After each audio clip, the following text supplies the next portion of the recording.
we're back on a series that we are making sure that we acknowledge our male entrepreneurs. So today, I have a gentleman with me. You're going to be hearing a little more from him in a little while. But for those of you who are new to my channel, I am Resilient Susanna. A name given to me because of all that I've been through and all that I've bounced back from. And now my desire, my passion is to live a life on purpose by helping you fulfill your purpose. That's my purpose and my destiny. So Resilient Break Every Chain has been designed to share with you stories and experiences that can help you in your walk and your journey to know that you can make it and that chains are not there to be there permanently, but they can be broken.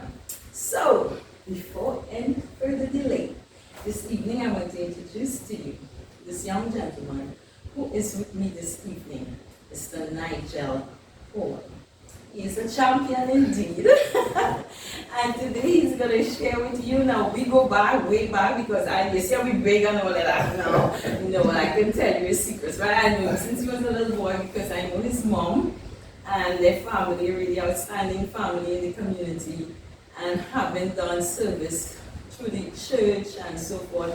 A family that is musically inclined, so he sings as well. So it's been really, really a joy and a pleasure having him here this evening. Thank you, Nigel, for joining me. Thanks for having me so much. Thank you. It's indeed a pleasure. So one of the questions that is most prominent in my mind is, I asked the other gentlemen who were with us what they wanted to be when they were small. But hardly ever do you hear anyone say, I want to be a boxer. In fact, I'm a pre-primary educator and I never heard any of the preschoolers say that they want to be a boxer. So I'm really intrigued as to what caused you to pursue this path in life. Initially, I myself didn't want to be a boxer. Okay. But sports is something that from a young age I really enjoy doing, I really love. And I remember sharing this with someone else in another interview. My mom actually told me back then that you'll do something great for the country, because I was a fan of the Olympics. The Olympics song, let me singing it over the cases, and I told her that I want to go to the Olympics. I don't know what for, I want to go. Wow. And she was like, you'll go. And for me, it was like how I went, like what to do. So mommy spoke this into your life? Very long. I'm sure she don't even remember. She doesn't remember. Trust me, but I did. Yes. And I really wanted to attend the Olympic Games. It was always a dream of mine. And it just so happened that boxing is something that kind of came naturally for me. Because when I started to grow, I hit this growth spurt. You have the natural build for it. That's looking at you. I just went into the boxing basically for fitness. To kind of lose some extra pounds, and then I realized I had a talent, a gift, some coaches kind of encouraged me to compete, and one thing led to the next, and I was at the Rio Olympic Games. That word became a reality. And people out there, this is so powerful, because most times we hear stories of people or children who would have had their parents speak negative things into their lives. And it's a challenge for them to switch and to become and to discipline themselves to live a positive life. Or they go down to the path where they fulfill that negativity in their life. But here Nigel is saying his mom, because of a dream that he had, that he didn't even understand and know how, a desire to go to the Olympics. But his mom affirmed it and said, it will happen, you will be great and you will achieve it. Wow, that is awesome. So mommy, congratulations to you. Indeed, and that's why we have you here today. So tell us about some of your travels, your accomplishments. I started competing back in 2015. That was my first competition, was national championship. I initially got involved in boxing back in, I was around 19. I just came out of school and started putting on some weight. I wasn't too happy with it, so I went into the gym, and then I saw a boxing bag. I decided, I'll play around with it, and then I decided to actually go to a boxing gym. And that was around 19, and I was working. I went back to school. I was doing graphic designs and whatnot, and Daddy actually said, you better relax on the boxing a little bit, finish your school, you're going to work, you're going to school, and you're doing this boxing is too much. And so I gave boxing a rest for a little while, and then a friend of mine, he actually came and told me that he was traveling, and I was like, oh, I can beat you. If you get this, so you already like to fight on this. So I went back into the gym. I got reintroduced to my current coach, my personal coach, Flo Chumpin, and yeah, he was happy because I was by then I was a sizable person.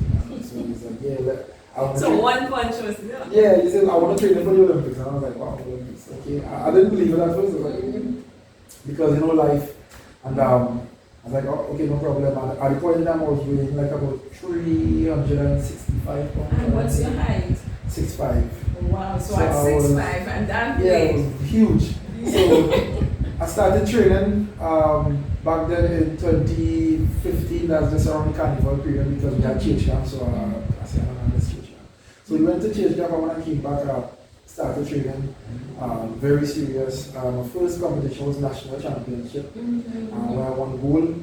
But I got invited to train with the national team. The criteria to be a national team member, you have to win nationals and Caribbean championship. Right. So after the national championships, I went to Caribbean and won gold there as well. And then I became a member of the national team. And then after that, I went to the Rio Test event. I didn't win a medal, obviously, but people saw the potential yes. So I got invited to fight at the World Series of Boxing, that's WSB semi-pro. As the first trainer I get to ever do that. To represent the country there. At that point, still being very new to boxing or competing at that level. And then I went to the Olympic qualifiers. I was the newest member of the team back then. Little to no experience, but there's that kind of focus and dedication. But you were going. I was going. I got the chance and I went, and I was the only member from the national team to actually qualify for the 2016 Olympics. And it was a big thing, everybody was happy. And I was just proud, to make my family proud. Yes. To go there and really represent at the Rio Olympics. So that's then. But then, when I got to the Olympics, my coaches, they told me up front, I have no business being there. Because the way it happened, I only had 10 months of experience. Wow. Just about 12 fights overall ever. Going up against guys who fight in their whole life. 300, 400 plus fights. So, at that point, the success for me was actually getting there, because regardless of what your dream had become, your dream was now a reality. Very true. So, when I went into a fight, I went up against a really strong opponent in Fitnesd from Nigeria, and I got knocked out in the first round. First round, I remember that. I got knocked out in the first round. It was tough. Because I really wanted to do more. I was happy, I was satisfied with getting to the Olympics, but when you're there, you want to do more. You want to accomplish a certain goal. It was really tough for me to get to the biggest stage in sports and have that type of show. And coming back home, my family is a family like this. They will laugh at you first. You know what I mean? Because a lot of people have things to say, but I think I'll attribute the tough skin to my family, my brothers. Yeah. I have 4 brothers who wouldn't let anything go.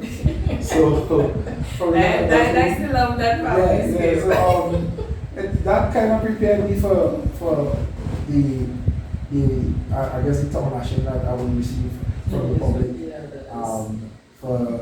For people who I don't want to call them ignorant people, but ignorant in fact that they don't know what it took for me to get to yes.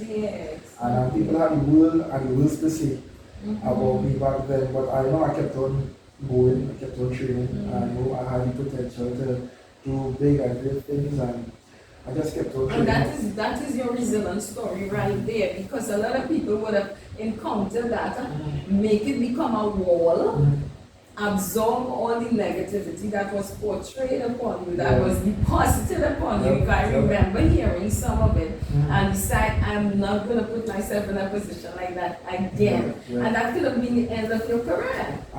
for me, it just gave me an extra drive. Because some of the stuff, I know how to laugh at myself. To be honest with you. And that's healthy. I actually saw that I was a meme. I was like, what? People going all out. Like, but yeah, since then, I never stopped training. I never skipped any of my parents. People who really close to me can tell you. I actually started to train even harder because I know what I wanted. I know what I was capable of.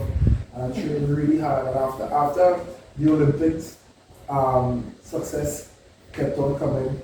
Where I won a CAC medal, qualified for numerous world championships. I kept making small but significant history for the country actually, and that's what really kept me going because I'm actually captain of the national team, the national boxing team, and I really try to encourage the younger boxers now who's coming because now I'm a senior member of the team. And that experience will also help you to encourage others. And you see, what we go through in life is not for us. God knew the plan and the purpose He had for you. And He knew you had to take a hit. You had to take a no. You had to know what it feels like to go through that, to be truly able to counsel someone else, to encourage someone else who would probably be going through something similar or worse than that. You know? So, I mean, the experience, even my parents, they would say, I mean, I personally didn't see it in me because I tried to be as humble as I can. But my mom and my dad told me that I had to be humble because the way, it was rising kind of like an overnight sensation, kind of get to your head. So I had to be humbled and understand I had to pay homage to the people who actually went before. And it's not that easy to compete at that level. So it's like an understanding of the whole thing, how it happened, the way it happened, and now at my 4th World Championship attendance, I won bronze. Yes, do you have it? Did you work with that? I do actually. I do. So there it is. Awesome. So here it is, live and direct. Yes, thank you very much. It's the first medal for Trinidad and Tobago at a World Championship meet. It is actually the first Caribbean medal. So I've had coaches from throughout the Caribbean because when we go to these bigger events, facing up against these larger countries, the Caribbean, we kind of try to stick together because sports guys are together. So it's like from Trinidad, you might have 2 or 3 from Guyana, you might get 2 Barbados, and I get 1. So we try to come together as a team because these other countries have a team of 15 and all the divisions. So the Caribbean was really happy and proud of me being able to bring back home something from the World Championships for the Caribbean. So, so it's more than just Trinidad and Tobago. Sure. You are another factor that ties the Caribbean together. Yes. That's the thing about sports. That's one of the beauty of sports. It's one of the things that let you forget religion, forget nationality, and just come together. And it brings up people together. So that in itself is a blessing. I remember in 2016, we shared the stage together at the Chaguanas Independence Day celebration where you were awarded an award of honor. Another proud moment. Yes, because they acknowledged you and what you had done, and then you continue to go into schools and mentor young children and so forth. I think that has to do a lot with yourself and my mom. Being able to, pass through the preschool and see it's something that I really enjoyed. Oh, thank you. And I was like in school, so I was like, I really like being around little kids. When I got the opportunity to work in Bankers Insurance, the Hope program, and then the ministry saw that, so they invited me on different programs to go to different schools, and then the TTOC saw that, so they invited me to the same, so it became something I kind of really had a joy and a pleasure doing. I kind of looking into becoming like a public speaker, a kind of motivational speaker kind of thing, because naturally it is something in me, being growing up in church and whatnot, not being afraid of a mic on the stage. Yes. So it kind of came naturally. And then God already anointed you for all of that. Well, very true. So it's just, I believe with the platform that I have and the success, even through sport, kind of understanding and realizing my purpose in terms of being able to encourage young people and being that kind of light and example to the younger generation.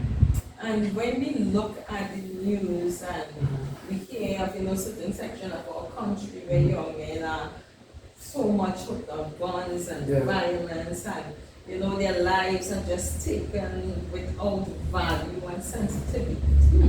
Yes, it's really heart-wrenching. How does that make you feel? And is that part of your vision to probably reach out to these high-risk young men? Most of the schools or the youth programs I go to, I relate this story to them. There was a certain individual when I went to school, and I attended Shoguna's Junior Secondary Senior Corporation. He was a classmate of mine in Shoguna's Junior Secondary at the time. And he got murdered, gun violence.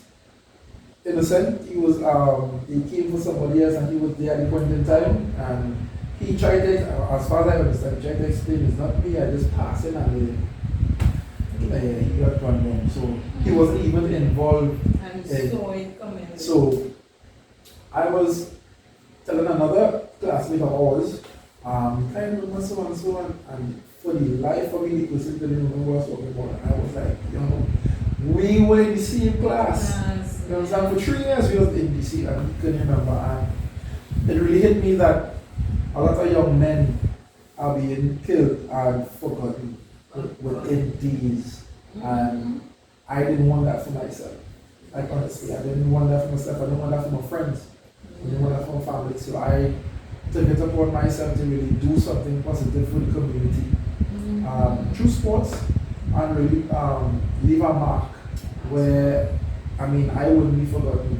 Yes. And try to encourage other people to do the same thing. Leave a legacy so that they could probably talk about you in time to come and remember. Because living a life of example, that's the greatest thing we can do. Because someone else can look at your example. Sometimes people you don't even know. People will call me, message me and say, congratulations, you're doing it. And I'm like, so I'm not trying to but your story tells. Your story. When you have a positive story that can impact into lives, especially our young people who need, oh my God, they need intervention.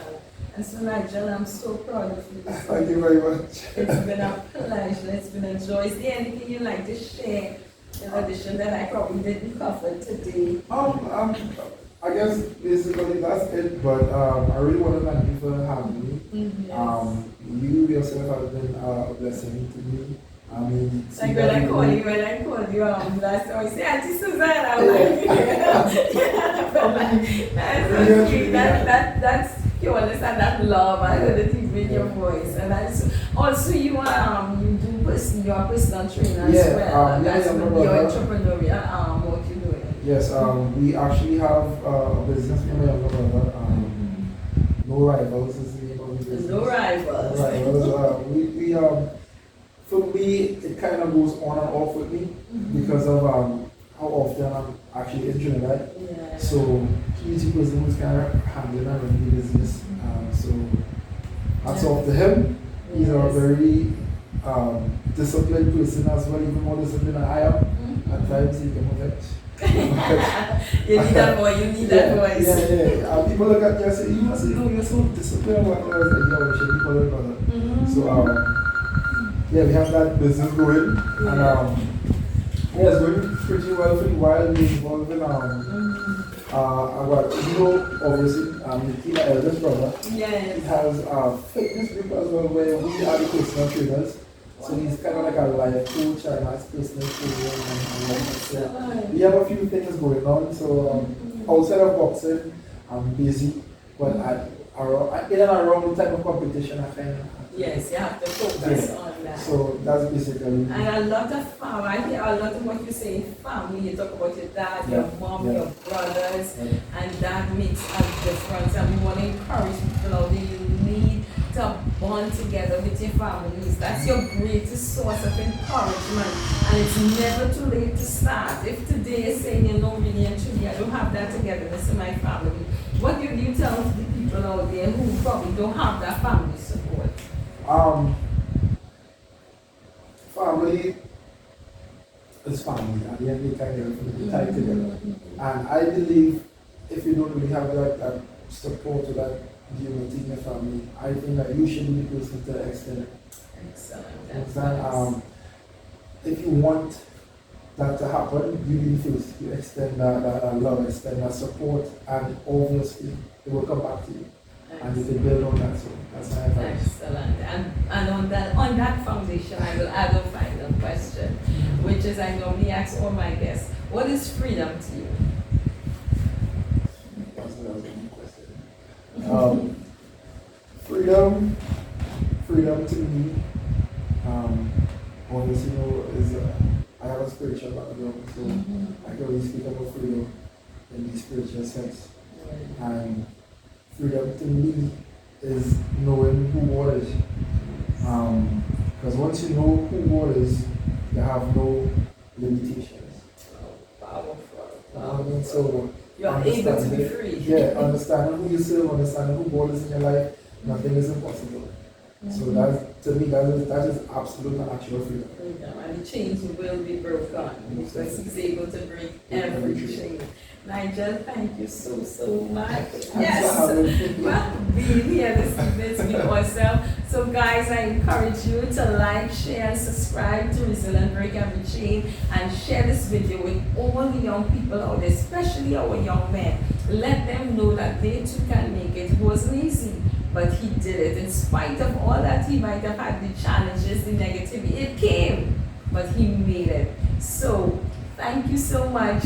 Continue to rise, continue to shine, and remember at Resilient Empowerment Services, we are here for you. You can always call us at 707-8726.